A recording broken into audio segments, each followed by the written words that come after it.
흔히 뿌린 대로 거둔다는 말이 있죠. 저는 원래 그 말을 믿지 않고 살았었습니다. 그동안 남에게 끼치지 않고 부끄럽지 않게 열심히 산 것 같은데 제 인생은 그만큼의 보상을 받지 못했었거든요. 제 나이 이제 40을 좀 넘었는데 전 남편과 이혼하기 전까진 정말 그랬습니다. 저는 24살이라는 어린 나이에 결혼을 했었습니다. 제법 유복한 집안에서 사랑받으며 세상 물정 모르고 자랐던 저는 결혼하기 전까진 세상 사람들이 전부 다 저 같은 줄 알았어요. 그런데 흔히들 3대 독자라 하죠. 23살에 술집에서 헌팅으로 만났던 전 남편이 그랬어요. 아주 귀하게 자란 3대 독자였죠. 결혼하기 전까진 그게 그렇게 나를 힘들게 할지 몰랐어요. 전 남편은 저보다 나이가 8살이나 많은 사람이었는데 그땐 그게 참 좋았어요. 철없이 노는 것만 좋아했던 저와는 달리 전 남편은 제 눈에 참 어른스러워 보였거든요. 그래서 부모님의 반대에도 불구하고 저는 전 남편과 24살이라는 어린 나이에 결혼을 했어요.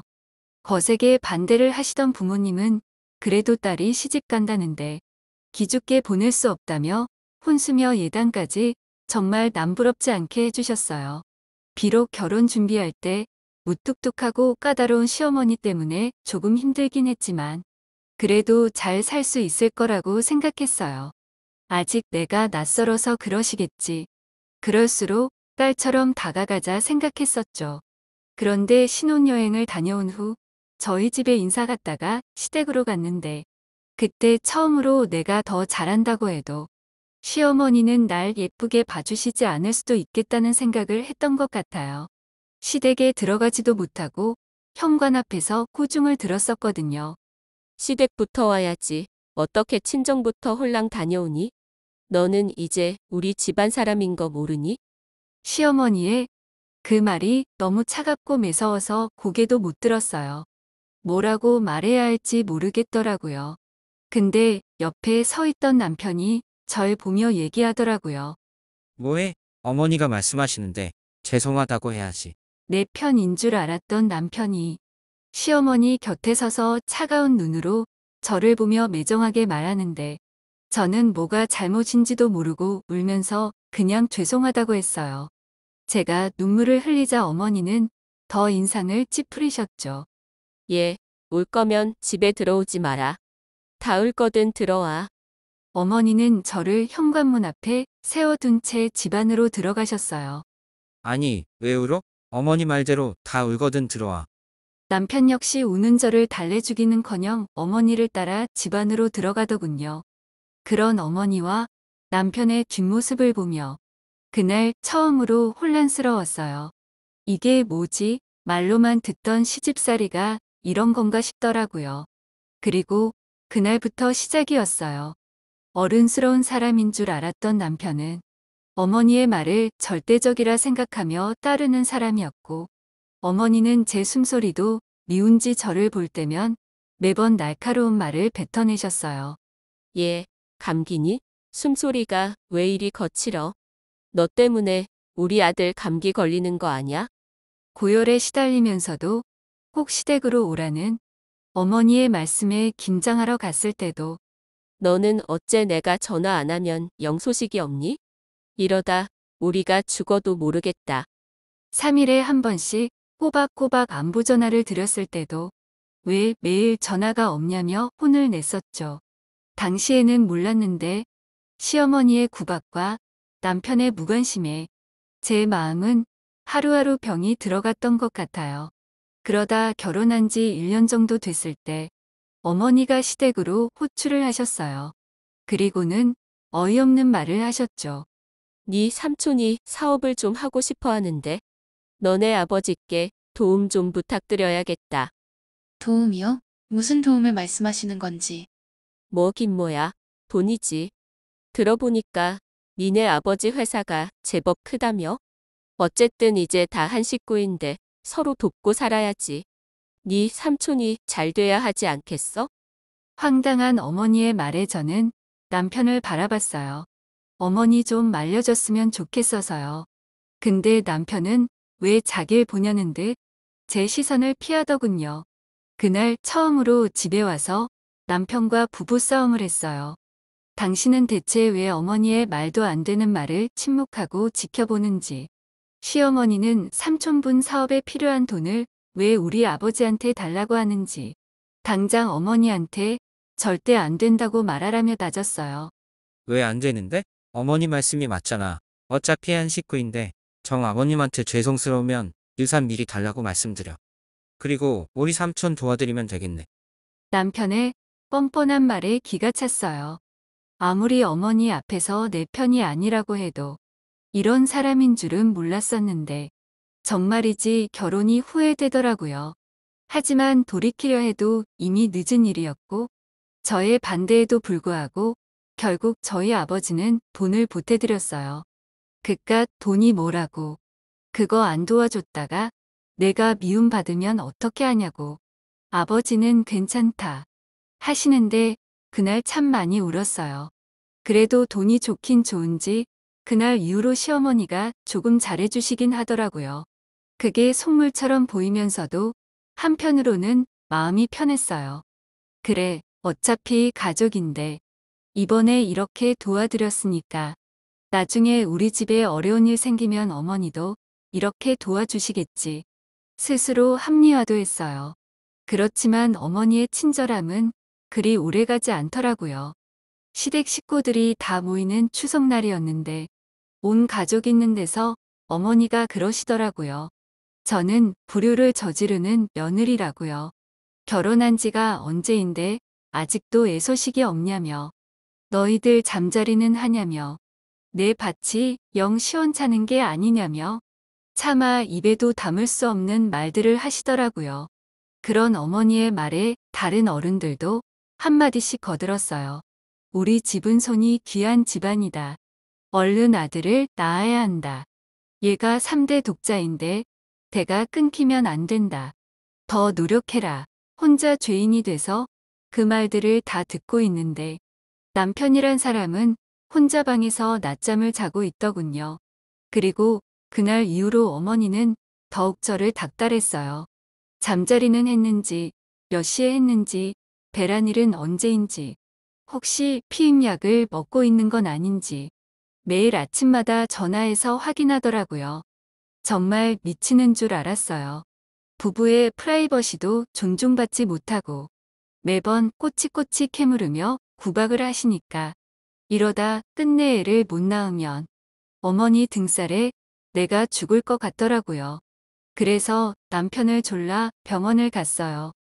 남편은 처음엔 가기 싫다며 짜증을 냈지만 어머니의 등살에 내가 죽을 것 같아 그런다며 한 번만 가달라고 사정사정을 해서 병원에 데려갔죠. 그리고 알게 됐죠. 그동안 왜 그렇게 임신이 안 됐던 건지. 남편이 불임이더라고요. 정자가 없대요. 허무하더라고요. 그동안 저는 임신이 안 되는 이유가 다 저에게 있다고 구박받고 살아왔는데 그래서 정말 내가 문제인 건가 불안해했었는데 내가 아니라 남편이 문제였다니 허탈했어요. 그렇지만 한편으로는 이제 시어머니에게 할 말이 생겼구나 싶었죠. 제가 아니라 본인 자식이 문제가 있다는데 전처럼 못 그러시겠지 했거든요. 그냥 우리가 더 노력한다고 하자. 우리 엄마, 내가 제일 잘나고 귀한 줄 알고 살아오신 분인데 행여라도 나한테 문제가 있다는 거 알게 되면 진짜 쓰러질지도 몰라. 엄마 마음에 대못 박지 말자. 그거 불효야. 근데 남편이 말하면 안 된다며 길길이 날뛰더라고요. 시어머니 마음에 대못 박을 수 없다며. 정작 내 마음에 박히는 상처들은 전혀 생각을 안 하는 건지. 그래도 남편이 본인이 더 노력하겠다며 너의 말에 뭐든 다 적극 협조하겠다며 저를 껴안아주는데 그래 어차피 여태 싫은 소리 들어온 거 조금만 더 참아보자. 본인도 노력하겠다는데 괜히 집안에 큰 소리 나게 만들지 말자 싶더라고요. 그래서 난임 병원을 다니기 시작했어요. 그 사실을 알게 된 시어머니는 부족한 며느리 때문에 엄한데 돈을 쓰고 산다며 저만 보면 더 미운 소리를 내뱉으셨죠. 그때마다 그냥 다 사실대로 말할까 내가 아니라 본인 아들한테 문제가 있는 거라고 확 질러버릴까 가슴 깊은 곳에서 울컥하는데도 꾹꾹 참았어요. 남편은 그런 저를 보면서도 정작 어머니 앞에서는 말 한마디를 안 하더라고요. 그래도 집에서는 자신이 미안하다며 제 마음을 달래줬어요. 근데 참 이상하죠? 그것만으로도 마음이 달래지긴 하더라고요. 전에는 어머니 앞에서나 내 앞에서나 항상 어머니 편이었던 사람이었는데, 그래도 이제는 내 앞에서는 내 편을 들어주긴 하니까 그것만으로도 고맙고 힘이 되더라고요. 지금 생각하면 그땐 정말 정신이 건강하지 못했던 것 같아요. 여유도 없었고요. 그래서인지 난임 병원을 3년이나 넘게 다니면서 노력을 하는데도 애가 안 생겼어요. 신은 너무 간절히 바라면 오히려 안 주시는 건가 싶어 신이 원망스러웠어요. 그런데 어느 날부턴가 남편이 좀 이상하더라고요.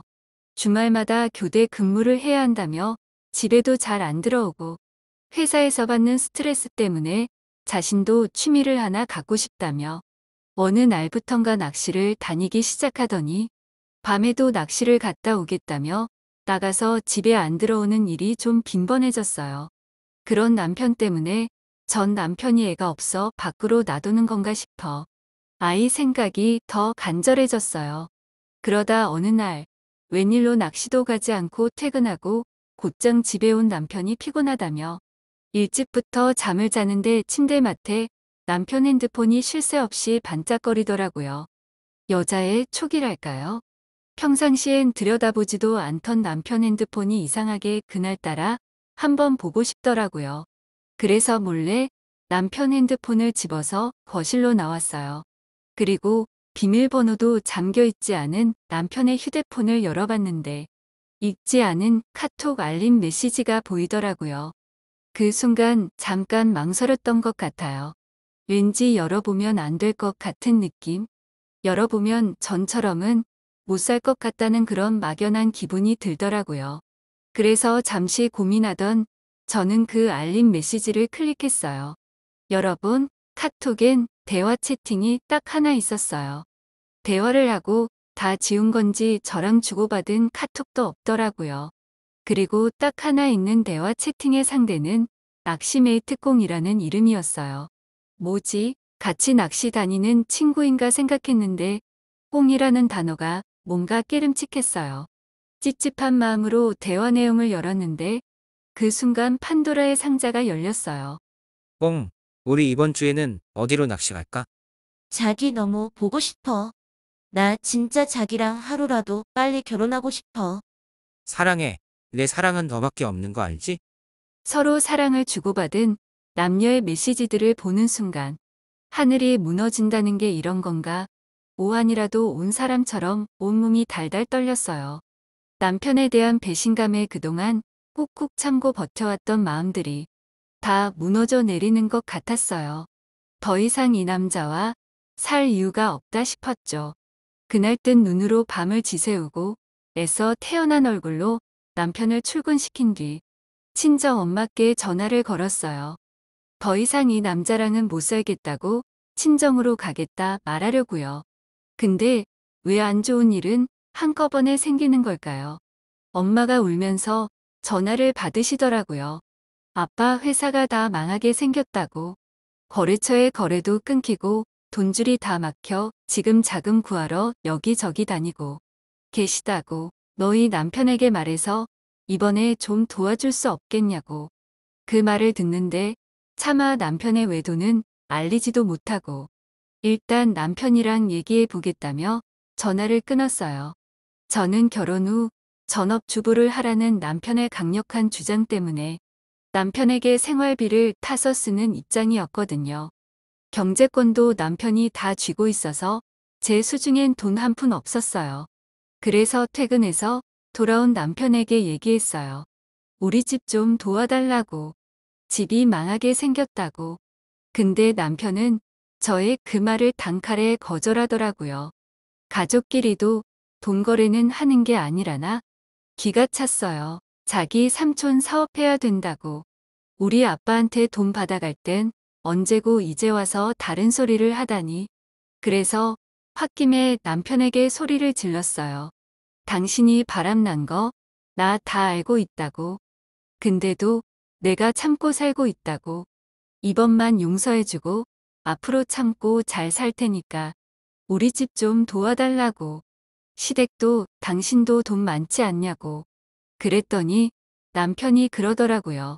그 돈이 내 돈이냐고. 너네 집 어려워진 걸 왜 나한테 얘기하냐고. 그 말을 듣는데 순간 눈이 획 돌더라고요. 그래서 우리 집 안 도와주면 이혼하자고. 당신 불륜 저지른 거 다 고소할 거라고 악을 질렀어요. 시어머니한테도 바로 전화 드렸어요. 당신 아들이 바람난 거 알고 계시냐고. 바람 펴놓고도 지금 당당하게 고개 빳빳이 들고 있다고. 결혼한 후로 처음으로 어머니한테 내보는 큰 소리였어요.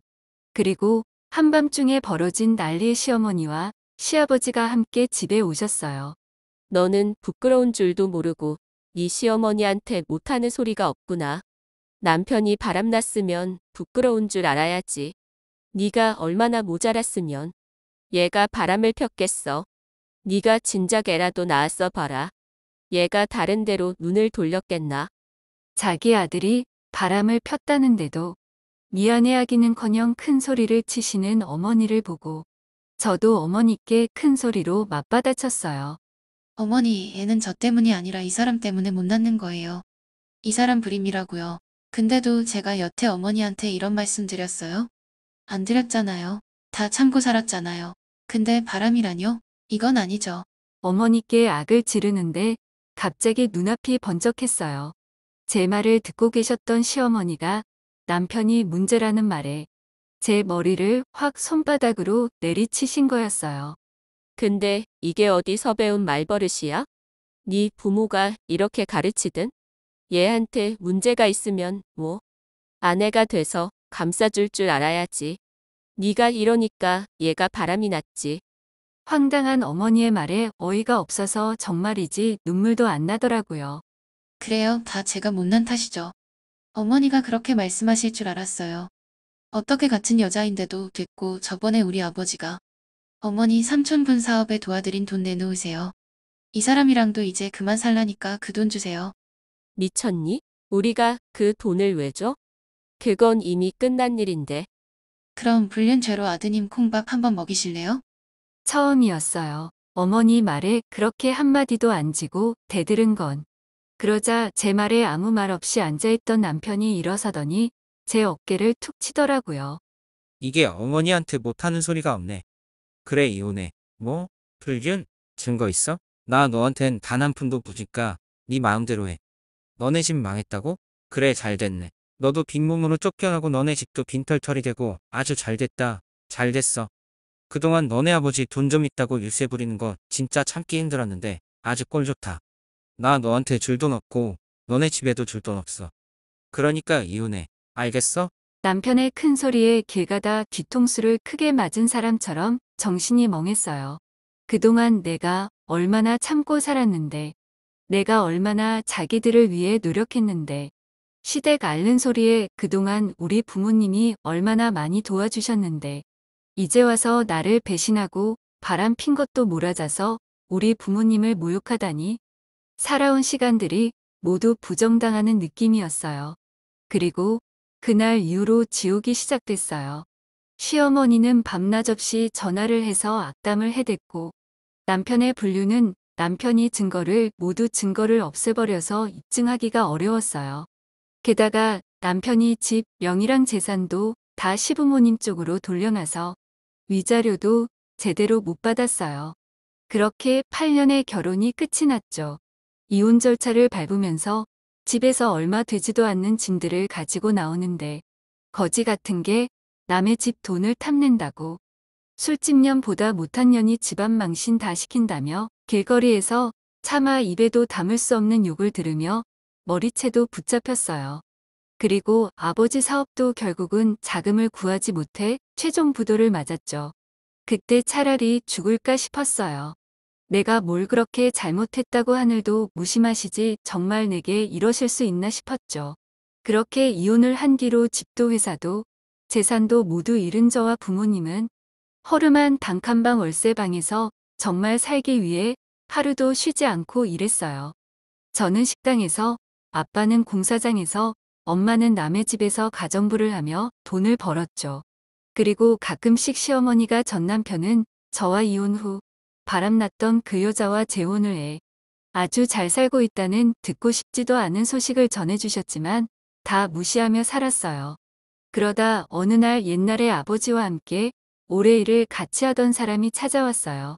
아버지의 기술과 능력이라면 다시 회사를 차려볼 수 있을 것 같다며 함께 해보자고 제의를 했죠. 아버지는 이제 사업이라면 자신 없다며 망설이셨지만 그분의 오랜 설득으로 결국 다시 회사를 차리게 되셨어요.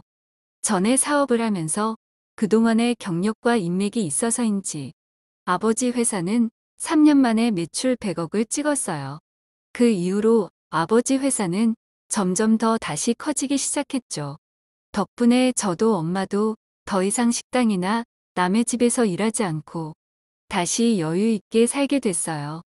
그리고 아버지는 이혼했다고 남들한테 무시받고 살면 안 된다고, 너가 다시 재혼을 하더라도 내 앞으로 가지고 있는 게 있어야 한다며 제 명의로 작은 건물 한 채를 사주셨어요. 어차피 전 다시는 재혼할 마음은 없었지만 딸을 생각해 주시는 아버지의 마음에 감사히 그 건물을 받았어요. 그리고 건물을 담보로 대출을 받아 그 건물을 원룸 빌라로 지었죠.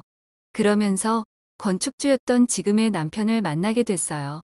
다신 남자를 만나지 않겠다는 제 결심을 바꿔준 사람이었죠. 남편은 참 진중하면서도 마음이 깊은 사람이었어요. 저를 누구보다 귀하게 대해줬었는데 이미 한 번의 결혼 생활로 남자에 대한 신뢰가 없었던 저는 이 남자도 결혼 후에 변할 수 있다는 생각에 재혼을 망설였어요. 게다가 남편은 제가 초혼이었기 때문에 괜히 더 망설여지더라고요. 근데 남편은 저에게 결혼을 재촉하지 않고 묵묵히 저를 기다려주더라고요. 평생 결혼하지 않고 이대로 지내도 자기는 상관없다며 저를 안아주는데 이 사람이구나 싶었어요. 그래서 이 남자와 재혼을 했죠. 남편을 만나고 결혼 전보다 결혼 후 더 잘해주는 사람도 있다는 걸 처음 알았어요. 나는 이제 온전한 자기 사람이니까 자기가 더 사랑해주고 보듬어줘야 된다며. 원래도 그랬지만 이 사람한테 나는 뭐든 영순이더라고요. 한 번도 타인에게 우선순위였던 적 없었던 나인데 이 사람과 살면 살수록 이게 사랑받는 거구나 싶더군요. 게다가 시부모님도 너무 좋으신 분들이라 남편보다 저를 더 예뻐해 주셨어요. 그리고 좋은 일도 한 번에 찾아오는 건지 남편이 지어줬던 원룸 건물은 처음엔 세입자가 별로 없었는데 갑자기 건물 근처에 대학병원이 신설되면서 바로 공실이 다 채워졌어요. 다달이 월세를 받다 보니 일을 안 해도 먹고 살 만큼 충분한 수익이 생기더군요. 남편은 그 돈으로 너 하고 싶은 거 다 하라며 생활비도 따로 주더라고요.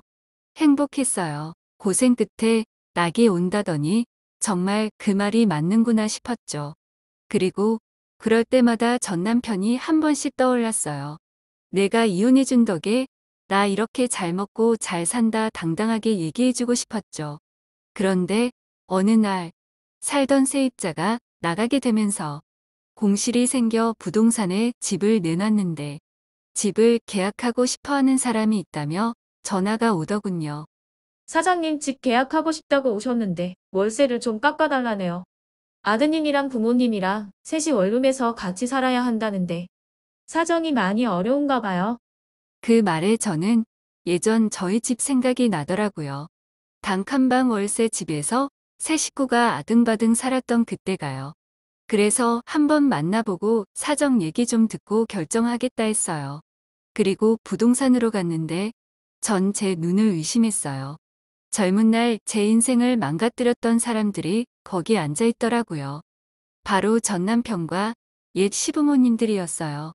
그분들 역시 저를 보자 놀랐는지 한동안 아무 말 없이 서 있더라고요. 예, 정말 오랜만이구나. 그때 너희 집 망했다더니 어떻게 다시 살아났나 보네. 정말 몇 년 만에 옛 시어머니의 목소리를 듣는데 저도 모르게 몸이 움찔했어요. 저 목소리, 저 말투. 아직도 가끔씩 악몽을 꿀 정도로 끔찍했었거든요. 잘 지냈어? 얼굴 좋아 보이네. 전 남편도 뻔뻔하게 아는 척을 하더군요. 저는 대꾸 없이 본론만 얘기하라 했어요. 그러자 시어머니가 제 손을 붙잡으며 말하더군요. 하늘이 무너져도 죽으란 법은 없다고 여기서 이렇게 너를 만나는구나. 예, 새아가 내가 예정을 봐서라도 우리 사정 좀 봐줘라. 대신 내가 너희들 다시 만난다 하면 절대 반대 안 하마. 응? 참나, 새아가라니 옛 시어머니의 어이없는 말에 코웃음이 나더군요. 다시 만나긴 누가 다시 만나요? 그리고 예정이요? 옛날에 저희 집이랑 저 그렇게 내치실 땐 언제고. 이제 와서 예정을 들먹이세요? 예나 지금이나 뻔뻔한 건 여전하시네요. 그러자 전 남편이 말하더군요. 알아. 내가 잘못한 거. 그때 당신 두고 그렇게 다른 여자를 만나는 게 아니었는데 계속 후회하고 있었어. 나한테 한 번만 더 기회를 줘. 뻔뻔한 건 옛 시어머니뿐만은 아니었어요. 전 남편도 마찬가지더라고요. 그래서 더 이상 그들의 말을 듣기 싫어서 자리에서 일어섰어요. 기회는 무슨, 내가 미쳤니? 다시 너랑 만나게. 그리고 모르나 본데 나 남편 있어. 허튼 소리 하지 말고 꿈깨. 그리고 실장님, 저 이분들한테는 1억을 준다 해도 방 내줄 마음 없으니까 다른 분 계약하러 오거든 연락 주세요. 뻔뻔하게 들러붙으려는 그들을 내려다보며 당당하게 얘기하는데 정말 10년치 묵은 체증이 쓱 내려가는 기분이었어요. 제 말에 옛 시어머니와 전 남편은 욱한 것 같았지만 아무 말도 못하더라고요. 속이 다 시원했어요. 그리고 갑자기 남편에게 전화가 오더라고요. 자기 일찍 퇴근했는데 어디 있냐며. 부동산 간 거면 데리러 가겠다고. 진짜 완벽한 타이밍이었어요. 그래서 저는 아무 말도 못한 채 저를 보고 있는 그들 앞에서 남편이 몰고 온 차를 타고 집으로 왔어요. 저와 남편, 그리고 남편이 몰고 온 차를 바라보는 시선이 느껴지더라고요. 그날 차를 타고 집에 가면서 얼마나 웃었는지 몰라요. 그 일로 힘들었던 지난 제 인생이 사라지는 건 아니지만 그래도 어쩐지 시원하게 복수한 기분이 들더라고요. 지금도 가끔씩 제 번호는 어떻게 안 건지 한 번만 살려달라며 전 남편에게 옛 시어머니에게 전화나 문자가 오긴 하지만 싹 무시하고 차단해서 잘 살고 있어요. 흔히 뿌린 대로 거둔다는 말이 있죠. 그 말 진짜 맞는 말인 것 같아요. 사연을 들어주신 여러분들도 부디 지금 힘들더라도 힘내시길 바랄게요. 그러면 언젠간 꼭 보란 듯이 성공할 날이 있을 거예요.